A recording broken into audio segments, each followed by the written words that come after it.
Айдаһарды жеңген әйел. Бір жігітті әйелінің шайпау мінезі әбден мезі етіпті. Күнде ұрыс керіс, айғай-шу. Дола ел не болса соны сылтау етіп, жоқ жерден ұрыс шығарып, бүкіл ауылдың мазасын кетіріпті. Әсіресе күйеуінің күйі кетіпті. Бір күні әйелі оған тоғайдан отқа жағатын қурай теріп кел депті. Жігіт айтқанын орындап, бір құшақ қурай әкеледі. Әйелі оны айғаймен қарсы алады.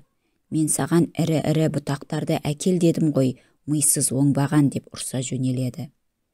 Жігіт күрсініп, қайтадан тоғайға барып, жинаған бұтақтарды буып, үйіне оралады. Мен саған бұтақ әкел дедім бе ақымақ? Отбасын асырай алмайтыныңды осыдан көр деп дүрсе қоя береді әйел. Жігіт ауыр күрсініп, осы пәле жүйкемді құртып бітті-ау, бұдан қалай құтылсам екен деп ойлайды. Сөйтіп, кешке жақын әйеліне, сен менің қандай олжа тапқанымды білесің бе дейді. Олжа тапқышын бұның деп, әйелі оның бетінен ала түседі. Рас, мен орманнан үлкен олжа таптым, бір дорба алтын. Қайбір жетіскен табыскер едің деп, әдеттегі әніне басқан дола ел алтын дегенде одан сайын өршелене түсті. Қане, орманның қай жерінен көрдің?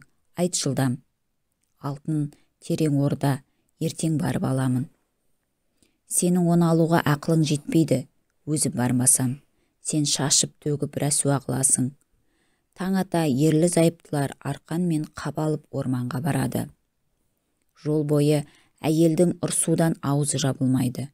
Орға жеткенде жігіт, ал енді арқанды беліме байлап мен түсемін. Алтын қапқа толғанда көтер деймін, сол кезде шығарып ал дейді. Жоқ, орға өзім түсемін, сен алтынды ала алмайсың деп, бой бермеген дола ел арқанға жармасады. Жігітке керегі де сол, әйелді тез арада орға түсіре қояды. Сосын уф деп бір жеңіл дем алады да, осы орда біраз жатсын, мүмкін мінезі түзелер деп үйіне қайтады. Жаны тыныш тауып, бейбіт тірлік кеше бастайды. Бірақ қанша жерден көк толы болса да, өз әйелі ғой. Байғұс қазір қандай халде екен деп әйелін ойлап сағына бастайды. Бір апта өтеді, 2 апта өтеді, 1 ай өтеді, 2 ай өтеді. Жігіт бір күні шыдай алмай, ордағы әйелін бір көруге бел байлайды. Сөйтіп, ормандағы орға келсе, тереңнен айғай-шу естіледі. Орда біреумен біреу ұрысып жатыр. Күңіренген дауыс шығады. Ох, мені мына әйелден құтқаратын адамзат бар ма екен? Менен құтылам деп ойлама дейді шаңқылдаған әйел дауысы. Жігіт төменге арқан түсіреді де жоғары қарай тартады. Арқанмен жер бетіне айдаһар шығады. Шайпау әйел айдаһардың жалына жабысып алыпты. Айдаһар оны құйрығымен сабалап, жер бетіне жетпей түсіріп тастайды. Мақұлық жігітке өзін көкбет әйелден құтқарған үшін алғыс айтады. Мұндай сұмдық әйелдің шайпау мінезіне шыдап, тірі қалғанмен төзімді екенмін дейді жігітке.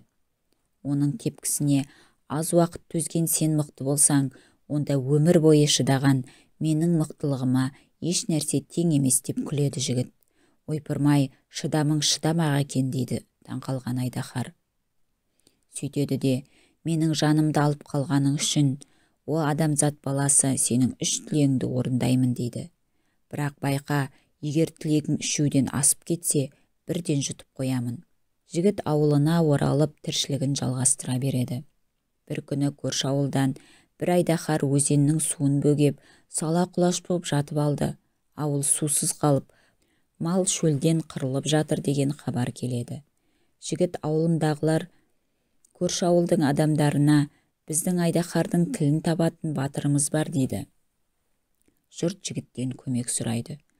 3 тілектің біріншісі осы болсын деп жігіт айдаһарға барып, баяғы 3 тілек уәдең есіңде ме дейді. Я, айта бер дейді айдаһар. Олай болса, бұл ауылдан кет, халыққа обал жасамай дейді жігіт. Айдаһар ғайып болады. Ауыл адамдары жігітті шынымен де батыр екен деп құрметтеп, сыйлап, алғыстарын жаудырады. Сөйтіп жүргенде тағы бір ауылдан хабаршысы, егістігімізді дәу айдаһар басып жатыр. Егін жойылса ауыл аштан қырылады ғой. Сіздерде ғажап батыр бар деп естідік. көмек бере ме екен дейді. Ағайындар бұны жігітке жеткізеді. Бұл ауылды да құтқарайын дейді де, жігіт егістіктегі танысына келеді. Менің екінші тілегімді орында, бұл ауылды босат дейді Айдаһарға. Айдаһар ғайып болады. Ауыл мен ауыл мәре-сәре боп, батырды қошеметтеп, той жасайды. Мамыржай тірлік өз жалғасын табады.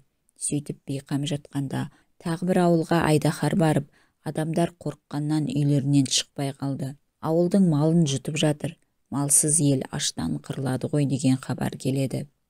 Жігіттің ауылы оған, тағы бір ерлік жаса, Айдаһардың көзін жой, ауылды құтқар дейді. Жігіт олардың тілегін қабыл алып, ескі досына тағы барады. Неге келдің деп сұрайды Айдаһар. Жігіт тілегін айтады. Айдаһар, бұл соңғы тілегің, орындаймын. Бұдан былай келуші болма. Егер 4-ші рет келсең, бірден жұтамын деп ескертеді де, бұл ауылды да тастап кетеді. Арада біраз уақыт өткенде бір алып мақұлық ауылдың ортасына жатып алып, елдің зәресін ұшыруда. Маған күніне бір адамнан беріп тұрасыңдар деп талап қоюда. Бұл пәледен құтқаратын батыр бар ма екен деп 4-ші бір ауылдың адамы келеді. Жігіт енді Айдаһарға ешқандай тілек айта алмайтынын ойлап, қатты қамығады.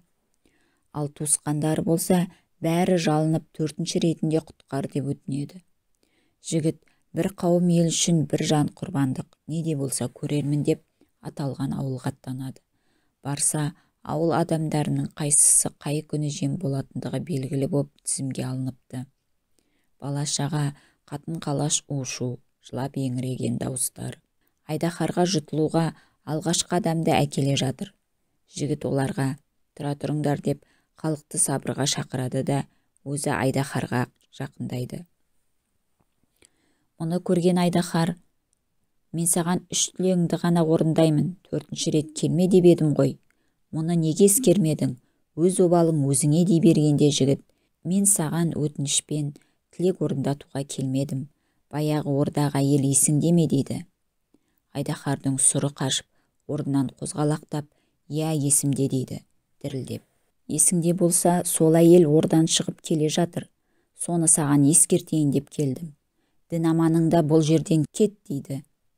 Жігіт осы сөзді айтып үлгергенше, Айдаһар ширатылып, әуеге көтеріледі де көзден ғайып болады. Содан бері ешбір ауылды Айдаһар мазаламайтын болыпты. Сол Айдаһарды жеңген әйел әлі күнге дейін бар деседі. Бұл ертегіні елдік өнегеге берік, намысқойда өр мінезді шешен халқының қариялары кешеге дейін айтып келіпті. Ертегінің әр кейіпкері бір-бір тип. Кімнің қай типке жататынын анықтау енді сіздердің еншілеріңізде. Авторы Шарапат Жылқыбаева.